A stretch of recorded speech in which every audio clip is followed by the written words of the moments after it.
मेरा नाम सिमरन है। प्यार से मुझे मेरे गांव वाले छोटी सरदारनी कहकर पुकारते थे। मैं आपको अपनी कई सालों पुरानी कहानी सुनाना चाहती हूँ। मेरे पिताजी जिंदा थे। मैं अपने 3 भाइयों की इकलौती बहन थी। मेरी माँ तो मेरे जन्म के समय ही मुझे छोड़कर चली गई थी।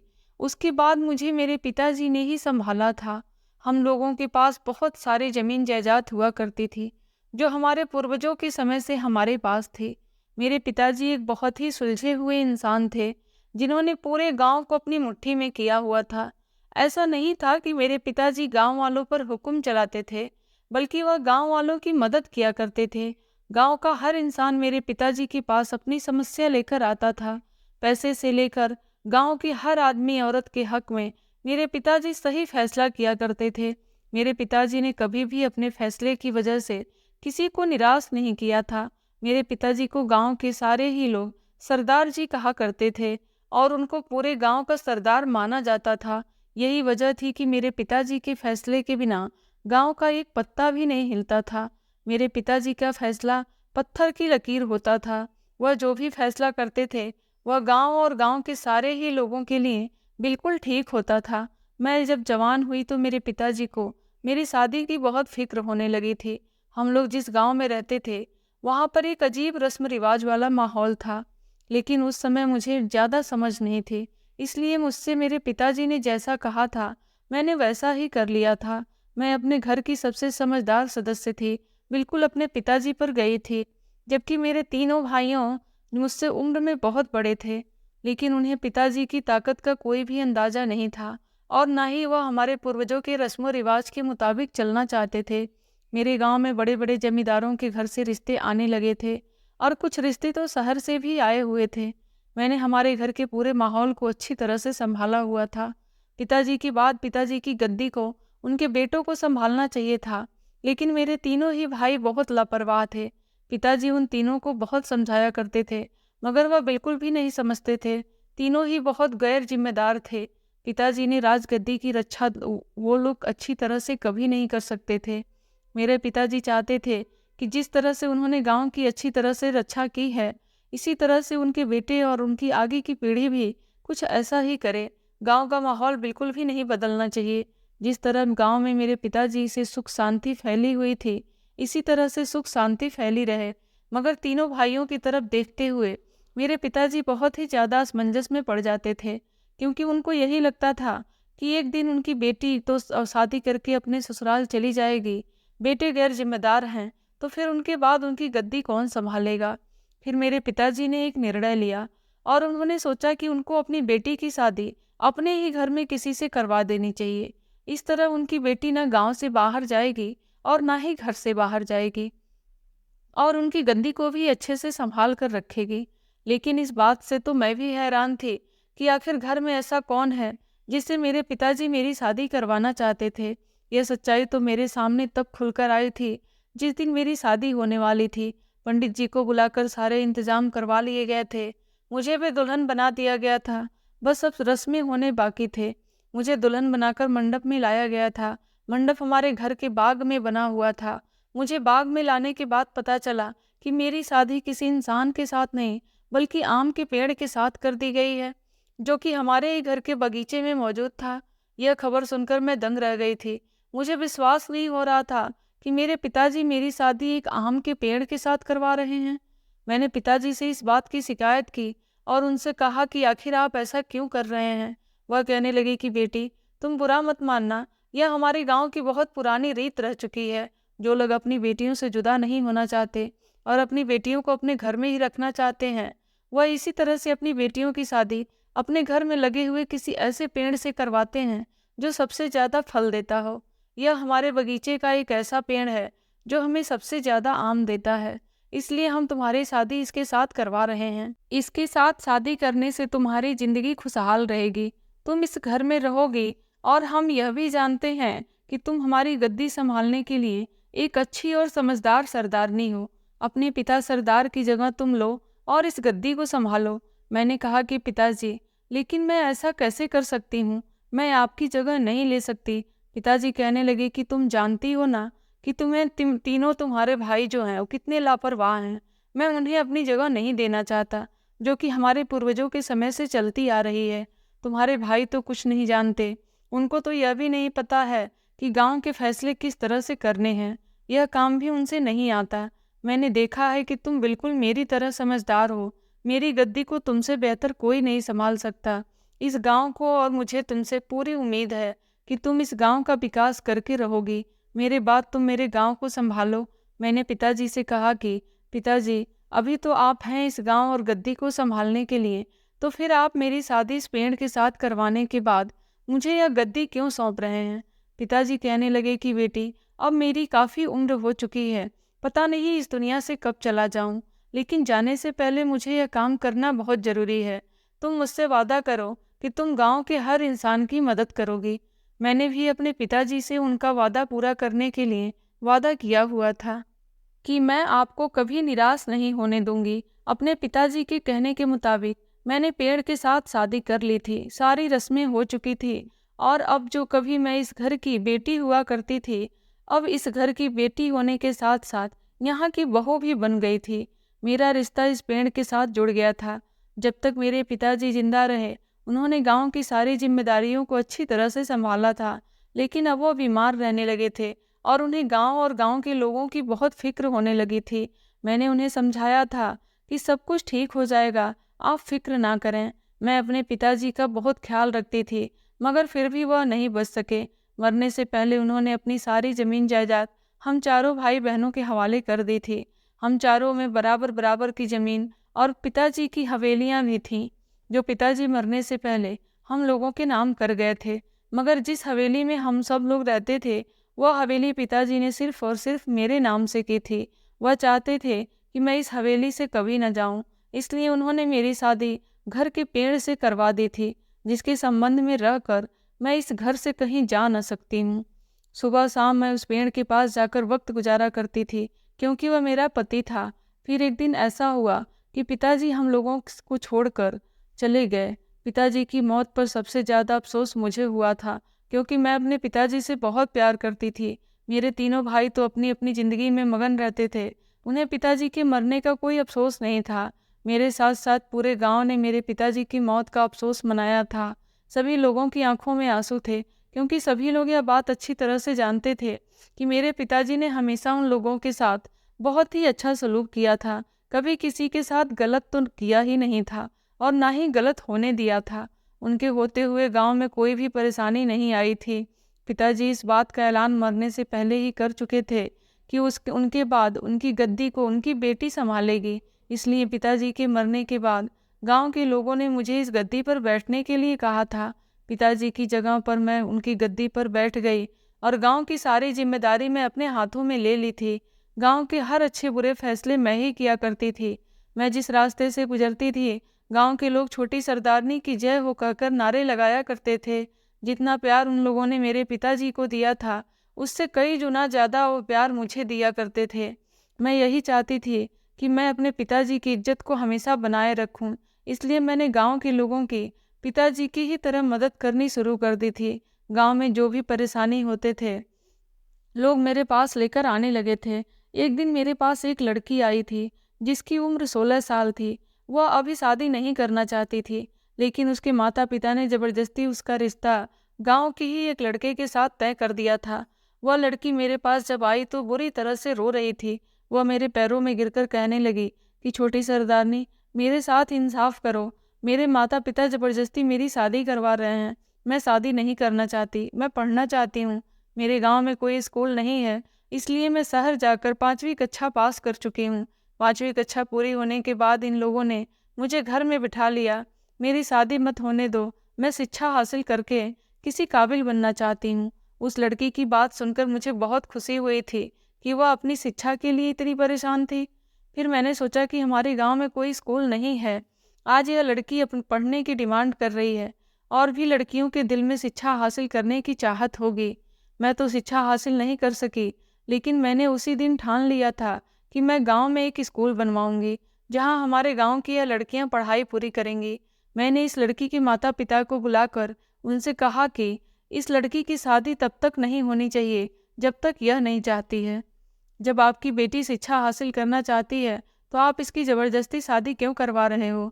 उस लड़की के पिता ने कहा कि छोटी सरदारनी, आपको नहीं पता, लड़कियों की कम उम्र में ही शादी कर देनी चाहिए, पढ़ाई लिखाई में कुछ नहीं रखा। हमारे गांव की यही रीत है कि कम उम्र की बेटियों का विवाह कर देना चाहिए। मैंने कहा, लेकिन मैं इस रीत को बदलना चाहती हूँ। बेटियों को अपने हिसाब से अपनी ज़िंदगी जीने का पूरा हक है। उन्हें उनके फैसले खुद करने दो। जो लड़कियां शादी नहीं करना चाहती, जो पढ़ लिख कर किसी काबिल बनना चाहती हैं, मैं उनके लिए उनके सपने को पूरा करने में पूरा सहयोग दूंगी। मैंने गांव में 2 सरकारी स्कूल बनवाने का ऐलान कर दिया था और शहर से बड़े बड़े इंजीनियर और आर्किटेक्चर को बुलाया था, जो हमारे गांव में बढ़ी हुई ज़मीनों को बड़े बड़े स्कूल बनाने के लिए उसको देखभाल कर सकें। मैंने गांव की सड़कों का भी जायजा लिया था, जो बहुत खराब हो गया था। मैंने उनको भी ठीक करवाया। मुझे जैसे तैसे अपने गांव का विकास करना था। गांव में बिजली व्यवस्था बहुत ही खराब थी, इसलिए मैंने शहर के कुछ लोगों के साथ मीटिंग करके अपने गांव में 24 घंटे बिजली की फैसिलिटी का इंतजाम करवाने का गांव वालों से वादा किया था। गांव वालों को पूरी पूरी उम्मीद थी कि मैं उनके वादे पूरी कर दूंगी। गांव में मैंने फुल तरीके से पानी की व्यवस्था की, लोगों के घरों में पानी की फिटिंग करवाई, बिजली की भी व्यवस्था कर दी गई, नालों और सड़कों को भी ठीक करवाया गया। किसानों को मैंने खेती करने के लिए कम ब्याज पर कर्ज दिया था। इस तरह किसान गांव में ही खेतीबाड़ी करके अपना गुजारा कर सकते थे। मैंने गांव में अस्पताल भी बनवाने का बंदोबस्त किया था, क्योंकि गांव के लोगों को अपना इलाज करवाने के लिए शहर जाना पड़ता था और गांव में से शहर में जाने में उन लोगों का बहुत समय लग जाया करता था। उसके साथ साथ उनके ढेर सारे पैसे भी खर्च हुआ करते थे। मैं गांव में सरकारी अस्पताल बनाना चाहती थी, ताकि यहाँ के लोगों का मुफ्त में इलाज हो सके। एक साथ मैंने काफ़ी सारे काम कर दिए थे अपने गांव में, जिससे गांव वाले बहुत खुश थे, क्योंकि गांव में बहुत सारी सुविधाएं मौजूद हो गई थी। गांव वालों को मुझसे ऐसी ही उम्मीदें थी।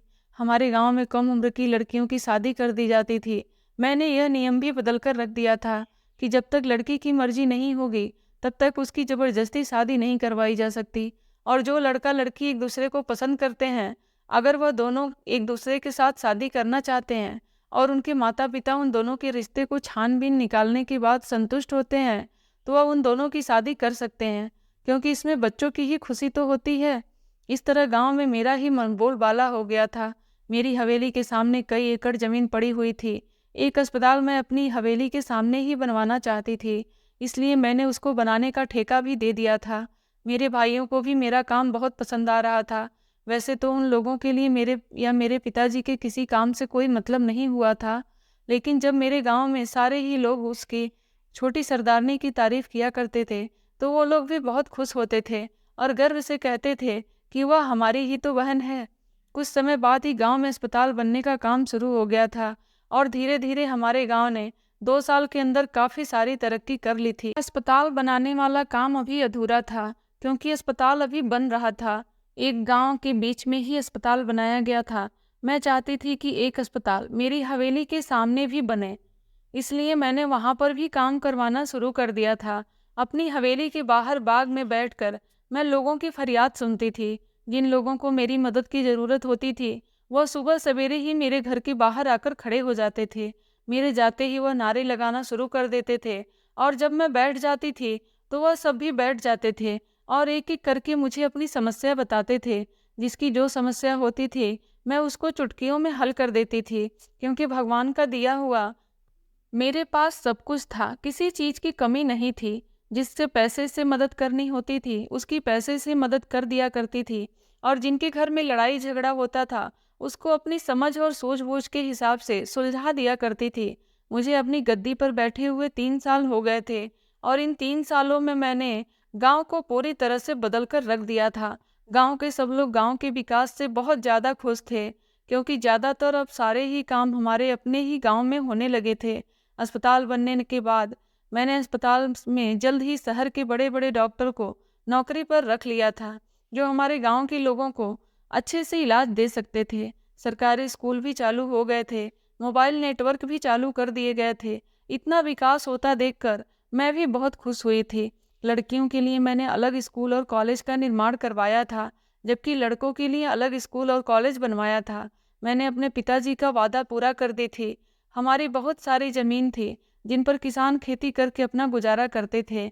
मैंने गांव के कुछ हिस्सों में कई सारी फैक्ट्रियों का निर्माण भी करवाई थी, जिससे गांव के कुछ लोगों को रोजगार मिल सके। कुछ ही साल में हमारे गांव ने काफ़ी उन्नति प्राप्त कर ली थी। मेरी हवेली के सामने अस्पताल बनने का काम भी अभी शुरू हो रहा था। वहां पर बहुत सारे इंजीनियर और आर्किटेक्चर काम कर रहे थे। शहर के उन चुनिंदा लोगों से गांव का काम करवाया था जो लोग कम समय में ज़्यादा काम किया करते थे। मैं देखने में बहुत ज़्यादा खूबसूरत थी। गांव के सारे ही लोग मेरे काम के दीवाने हो चुके थे और मुझे भी सुकून मिल गया था गांव के लोगों को खुश देखकर। मगर मैं कई दिनों से एक बात नोटिस कर रही थी कि जो शहर से टीम आई थी काम करने के लिए, उनमें से एक लड़का मुझे बड़े गौर से देखता था। आज तक किसी की भी इतनी हिम्मत नहीं हुई थी कि मुझे नज़र भर कर देख सके, क्योंकि सभी लोग यह बात अच्छी तरह से जानते थे कि मैं सरदार जी की बेटी छोटी सरदारनी हूँ और मेरी शादी हो चुकी है। इस शख्स की नज़रें मुझ पे अपने ऊपर पड़ती हुई बहुत बुरी लगती थी, क्योंकि मैं जब भी हवेली से बाहर किसी काम के लिए निकलती थी, यह मुझे अपना काम छोड़कर घूर घूर कर देखता था। रात के समय मैं सारी ही टीम को बुलाकर अपने अस्पताल के निर्माण की सारी इन्फॉर्मेशन लिया करती थी, जिसमें यह लड़का भी मौजूद होता था, क्योंकि यह शहर से ही आया हुआ था।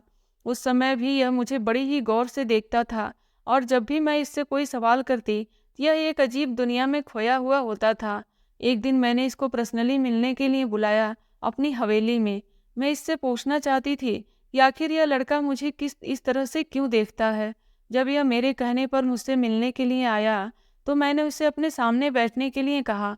मैंने कहा, तुम जानते हो ना कि मैं कौन हूँ? तो वह कहने लगा कि हाँ जी, मैं जानता हूँ कि आप इस गांव की सबसे मशहूर हस्ती हैं, जिनको गांव वाले बहुत इज्जत देते हैं, और आपकी मर्जी के बिना तो इस गांव में एक पत्ता भी नहीं हिलता। इस गांव के लोगों के लिए आपने बहुत कुछ किया है, तभी तो गांव के सारे ही लोग आपके शुक्रगुजार हैं। हर किसी के मुंह से मैं आपकी तारीफ सुनता हूँ, लेकिन आपको देखने के बाद मुझे यह यकीन हो गया कि आप सच में तारीफ के काबिल हो।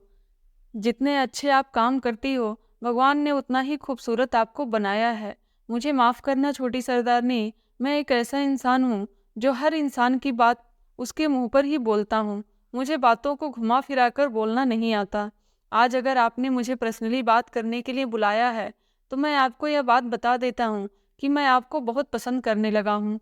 उसकी बात सुनकर अचानक मेरे चेहरे गुस्से से लाल हो गए थे। मैंने कहा था कि तुम जानते हो कि तुम्हें इस बात का क्या सज़ा मिल सकती है? सज़ा में तुम्हारी जान भी जा सकती है। तो वह कहने लगा, मुझे मरने का कोई गम नहीं है, अगर आप मुझे अपने हाथों से मार दें तो और अच्छा है। मैंने कहा, तुम कैसी बातें कर रहे हो? पागल हो गए हो क्या? तुम शहर के लोग हमारे गांव के माहौल को खराब करना चाहते हो और तुम्हारी नज़र भी मुझ पर आ गई है। हम तुम्हारी आंखें निकलवा सकते हैं। तो वह कहने लगा, मैंने कहा ना आपसे कि जो करना है छोटी सरदारनी आप कर सकती हो, आप जैसा चाहो वैसा कर दीजिए।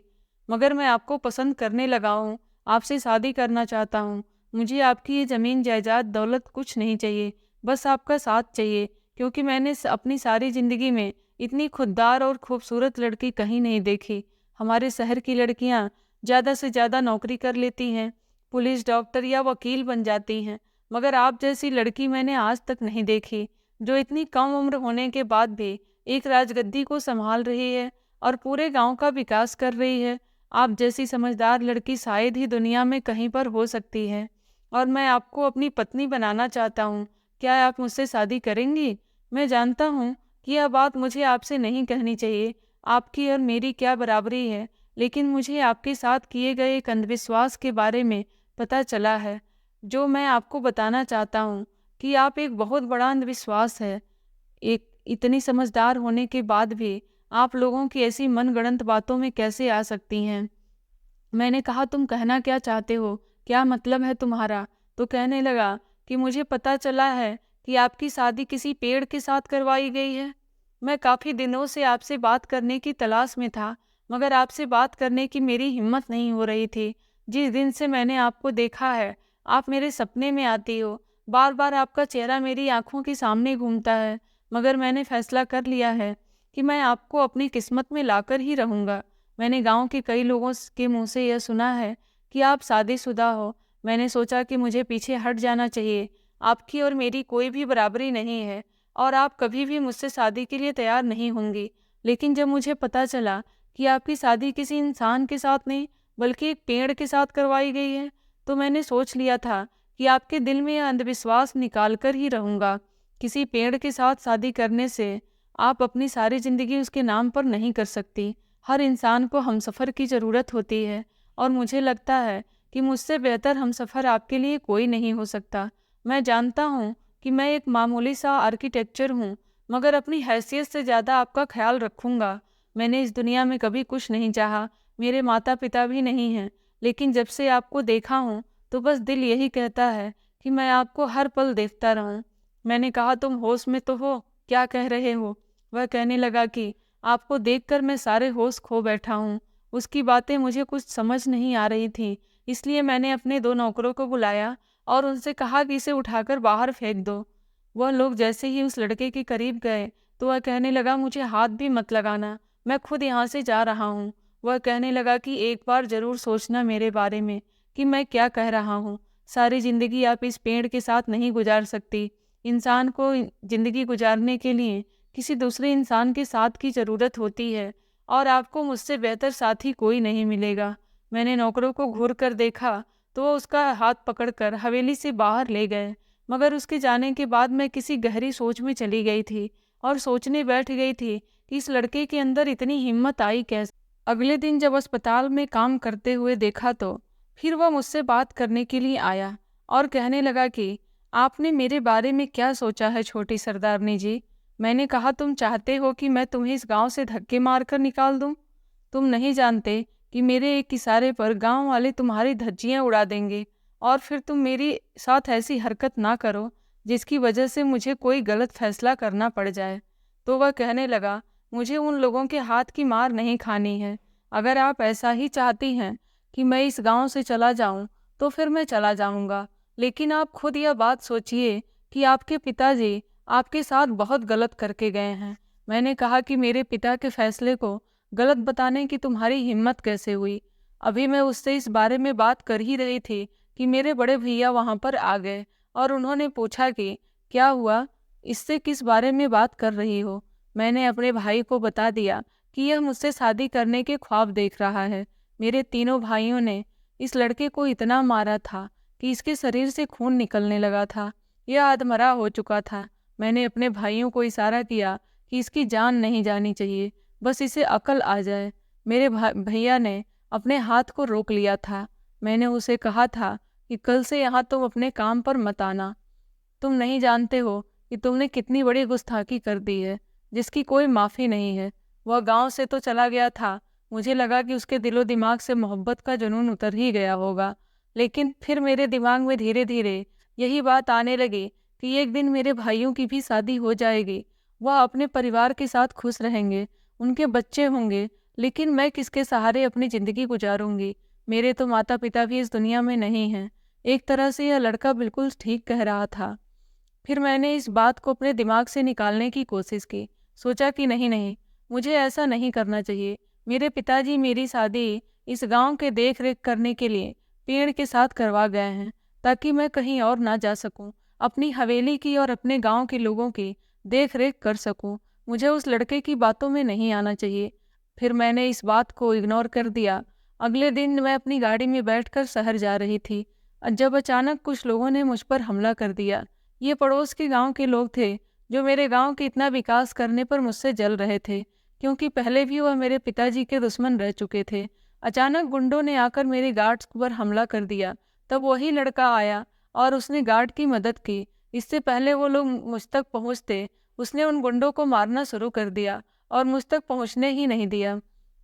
उसकी इतनी हिम्मत मुझे बहुत पसंद आई थी। उस दिन वो तो मदद करने के बाद वहाँ से चला गया था, लेकिन 2 दिन के बाद वह फिर से गांव आया था और उसने मेरे आगे हाथ जोड़कर यही कहा था कि छोटी सरदारनी, तुम अपने साथ बहुत गलत कर रही हो। तुम सबके बारे में सोचती हो, मगर तुमने कभी अपने बारे में नहीं सोचा। यह सोचो कि एक बेजान चीज़ तुम्हारे साथ सारी ज़िंदगी कैसे गुजार सकती है। यह पेड़ है क्या जो तुमसे बातें कर सकता है? क्या यह तुम्हारे दुख सुख का साथी बन सकता है? क्या यह तुम्हारे बीमारी में तुम्हारा साथ दे सकता है? ऐसा नहीं हो सकता छोटी सरदारनी। मैं तुम्हें बहुत चाहता हूँ, तुम अपने साथ कुछ भी गलत मत करो। मैंने उससे कहा कि 2 दिन पहले जब तुमने हमारी मदद की थी उसके लिए तुम्हारा बहुत बहुत शुक्रिया, मगर तुम हमें मजबूर मत करो कि हम तुम्हारे लिए कोई गलत फैसला करें। वो मेरी बात नहीं मान रहा था, मेरे आगे बहुत गिड़गिड़ा रहा था। मुझे उसकी बातें बिल्कुल भी पसंद नहीं आईं और इसलिए मैंने आज ही उसे नौकरों से कहकर हवेली से बाहर निकलवा दिया था।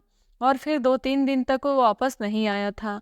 फिर कई दिनों बाद वो वापस आया था। अब तो गांव वाले भी उससे बहुत तंग रहने लगे थे, क्योंकि वह उसको काफी दिनों से देख रहे थे कि यह उनकी छोटी सरदारनी को परेशान कर रहा है। इसलिए वह लोग उसे गांव में घुसने से पहले ही उसके साथ मारपीट किया करते थे।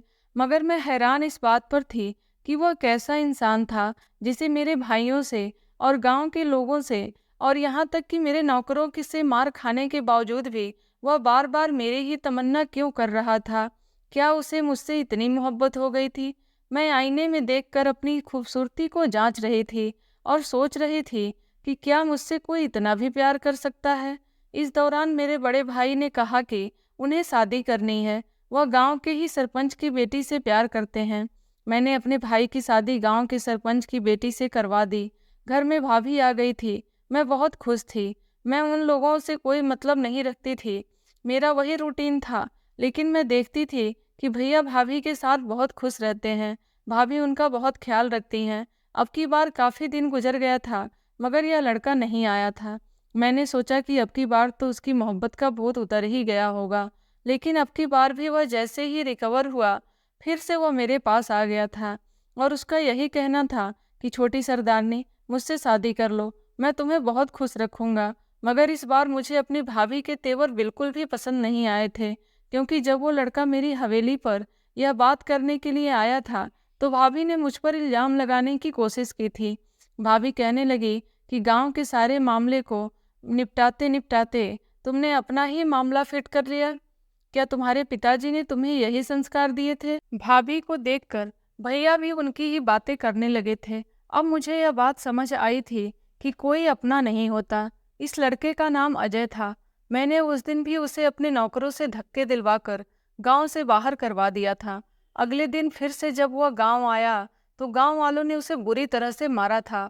आज तो इतना बुरा मार मारा था कि गांव वालों ने फैसला कर ही लिया था कि आज उसे वह जान से मारकर उसकी लाश को नदी में फेंक देंगे। वह बार बार यही कहता था कि मैं छोटी सरदारनी को ऐसी जिंदगी नहीं गुजारने दे सकता। छोटी सरदारनी के पास जब तक रुपया पैसा है, तभी तक गांव वाले उसका साथ दे रहे हैं और वह गांव का विकास कर रही है, लेकिन उन्हें अपनी कोई फिक्र नहीं है। आने वाला समय उसके लिए बहुत बुरा होगा, इसलिए उन्हें अपनाना चाहता हूँ ताकि मैं उसकी मेहनत का फल दे सकूँ। तब जब मुझे नौकरों ने आकर बताया कि गांव वालों ने आज उसे बहुत मारा है और वह लोग उसे नदी में ले जा रहे हैं उसको फेंकने के लिए, तब मैं जल्दी से नदी की तरफ पहुंची और वहां जाकर मैंने उन लोगों को उसे फेंकने से रोका था और उसका डॉक्टर के यहाँ इलाज करवाया, क्योंकि सब लोग यही समझते थे कि वह मेरे पीछे पड़ गया है। कुछ दिन बाद जब वह ठीक हुआ, तो मैंने उससे कहा कि तुम सिर्फ मेरे ही पीछे क्यों पड़े रहते हो? तुम्हारे शहर में लड़कियां खत्म हो गई हैं क्या? तो वह कहने लगा, छोटी सरदारनी, ऐसी बात नहीं है। मैं तो सिर्फ इतना चाहता हूँ कि आपके गांव से ये मनगढ़ंत रस्मों रिवाज खत्म हो जाए, जो कई साल पहले से हुए आ रहे हैं। मैं नहीं चाहता हूँ कि आने वाले समय में आप भी अपने साथ कुछ गलत कर बैठें। मैं आपको पसंद करता हूँ, आपसे प्यार करता हूँ और आपको अपनाना चाहता हूँ। अगर आपको लगता है कि मुझे आपकी दौलत से मतलब है, तो आप चाहो तो खाली हाथ मेरे पास आ सकती हो। मैं एक होनहार आर्किटेक्चर हूँ, महीने में अच्छा खासा कमा लेता हूँ। आपको आपकी पूरी उम्मीद से ज़्यादा बेहतर ज़िंदगी दूंगा। वह पेड़ आपका पति नहीं है। यह बात आप अपने दिल से निकाल क्यों नहीं देती? मैंने कहा, लेकिन मेरे पिताजी ने उसके साथ मेरी शादी करवाई थी और कहा था कि तुम इस तरह से हमारे गांव और हमारे घर की हिफाजत करोगी, हमारी इज्जत पर कभी कोई दाग नहीं आने दोगी और तुम्हारी शादी हवेली के ही पेड़ से हो जाएगी, तो तुम यहाँ से कहीं नहीं जा सकती हो। वह कहने लगा, आप अपनी गद्दी संभाले रखिए, लेकिन अपने दिल से यह ख्याल निकाल दीजिए कि वह पेड़ आपका पति है। मैं आपके लिए अपनी जान भी दे सकता हूँ। मैं यहाँ एक बार क्या 100 बार भी आऊँगा। मुझे आपके गांव वालों से कोई डर नहीं लगता। बस मैं आपको सिर्फ यही समझाना चाहता हूँ कि आप इस मनगढ़ंत रिवाज का शिकार ना हो। अजय की बातें सुनकर अपने कमरे में बैठकर मैं यही सोचने लगी थी कि इस तरह से अजय बिल्कुल ठीक कह रहा है। पेड़ एक बेजान चीज है जिसके साथ मैं अपनी सारी जिंदगी तो नहीं गुजार सकती, मेरे बड़े भैया भाभी के आने के बाद इतने बदल गए हैं, तो फिर बाकी के दोनों भाई भी बदल जाएंगे। इन लोगों के बच्चे की शादियां होंगी, इनका परिवार आगे बढ़ेगा, मेरा परिवार कहाँ होगा? मैं तो अकेली ही रहूंगी। पिताजी ने मेरी शादी घर में सिर्फ इसलिए ही की थी कि मैं उनके गद्दी को और उनके पूर्वजों के रस्म रिवाज को और उनके खानदान के निर्णयों को सूझबूझ से चला सकूं। मैं ऐसा तो अपने शादी के बाद भी कर सकती हूँ। धीरे धीरे मेरे दिमाग में यह बात आने लगी थी कि मेरे पिताजी ने मेरी एक पेड़ के साथ शादी करवाकर मुझे इस जिम्मेदारी से बांध दिया है ताकि मैं यहाँ से कहीं न जा सकूं। मैं बहुत परेशान रहने लगी थी। जब मेरे सबसे छोटे भाई ने मुझे परेशान देखा और उन्होंने कहा कि तुम क्यों परेशान हो छोटी सरदारनी, तो मैंने उन्हें बताया कि भाई यही सब बात है। तो उन्होंने कहा, बिल्कुल ठीक सोच रही हो, वो लड़का सच में तारीफ के काबिल है, तुम्हें बिल्कुल ठीक बात बता रहा है। तुम यहीं पर रहो और अपनी इस गद्दी को इसी तरह से संभाले रखो जिस तरह से पिताजी ने संभाला था। तुमने गांव का विकास काफी हद तक कर दिया है। शायद तुम्हारी जगह हम तीनों भाइयों में से कोई भी ऐसा नहीं कर सकता था। गांव के बहुत सारे लोगों की दुआएं तुम्हारे साथ हैं। तुम सारी जिंदगी अकेली मत रहना, क्योंकि इंसान की जवानी के बाद उसको बुढ़ापा भी आता है। जवानी में सब लोग साथ देते हैं, मगर बुढ़ापे में कोई साथ नहीं देता है। वह इंसान के लिए सबसे कठिन समय होता है, जब उसे अपनों की ज़रूरत होती है। तुम चाहो तो अपने लिए फैसला करो, तुम उस लड़के के साथ शादी कर लो। मैंने भैया से कहा, भैया आप यह क्या कह रहे हैं? मैं उस लड़के के साथ शादी करके कैसे रह सकती हूँ? गांव की देख रेख कौन करेगा? भैया कहने लगे कि तुम शादी के बाद भी गांव की देख रेख कर सकती हो। उससे यही कहना कि तुम उसके घर नहीं जाओगी, बल्कि वह तुम्हारे साथ आकर यहाँ पर रहेगा। अगर वह इस शर्त पर राजी हो जाता है तो तुम उसके साथ शादी कर लेना। भैया की बात मेरे दिमाग में आ गई थी कि भैया का क्या कहना चाह रहे हैं। इस तरह मेरे पिताजी की बात भी कायम रहेगी, मैं यहाँ से जाऊंगी भी नहीं और मेरी अजय के साथ शादी भी हो जाएगी। मैंने जब उसे इस बारे में बताया तो वह मुझसे शादी करने के लिए तैयार हो गया और उसने कहा था कि मैं खुददार इंसान हूँ, मैं आपको सिर्फ पाना चाहता था, मुझे आपकी दौलत से कोई मतलब नहीं है। मैं जो काम पहले से करता था, मैं वही काम आपसे शादी करने के बाद भी करता रहूँगा। मैं यही नहीं चाहता हूँ कि दुनिया वाले ये समझें कि मैंने आपसे शादी दौलत के लिए की है। उसकी बात सुनकर मेरे दिल में उसके लिए जगह और भी ज़्यादा बढ़ गई थी, इसलिए मैंने उसके साथ शादी कर ली थी। गांव के सब लोग मेरी शादी में शामिल हुए थे। मेरे भाइयों ने मेरी शादी उसके साथ खूब धूमधाम से करवाई थी। मेरे इस फैसले से मेरे तीनों भाई भी बहुत खुश हुए थे और उन्होंने खुशी खुशी मुझसे यही कहा था कि तुमने गांव का बहुत विकास किया है, बहुत मेहनत की है, तुमने यह सब कुछ करने के लिए तुम सारी जायदाद की हकदार हो। मेरे तीनों भाइयों ने फैसला किया था कि वह इस हवेली में जो कुछ भी उसके नाम पर है, उनमें से मैं अपने पति के साथ रह सकूं, जबकि वह लोग अपने अपने हिस्सों में चले जाएंगे। तीनों भाई मेरे घर से चले गए और मैं हवेली में अपने पति के साथ रहने लगी। अजय ने मेरी जिंदगी में कभी कोई कमी नहीं आने दी थी। अपनी मेहनत की कमाई से उसने मेरे साथ कंधे से कंधा मिलाकर गांव का विकास किया। मुझे खुशी थी कि मेरा हमसफ़र एक अच्छा इंसान बना। अजय ने मेरी बहुत मदद की और आज पूरे 17 साल बाद हमारा गांव किसी शहर से कम नहीं लगता। अजय और मैं एक दूसरे के साथ बहुत खुश हैं और आज भी मैं और मेरे पिता से किया हुआ वादा पूरा कर रही हूँ। दोस्तों, उम्मीद करती हूँ आपको हमारी कहानी पसंद आई होगी। कहानी पसंद आई हो तो कृपया वीडियो को लाइक करें और हमारे चैनल स्टोरी विद वीरू पर नए हैं तो चैनल को सब्सक्राइब करें। धन्यवाद।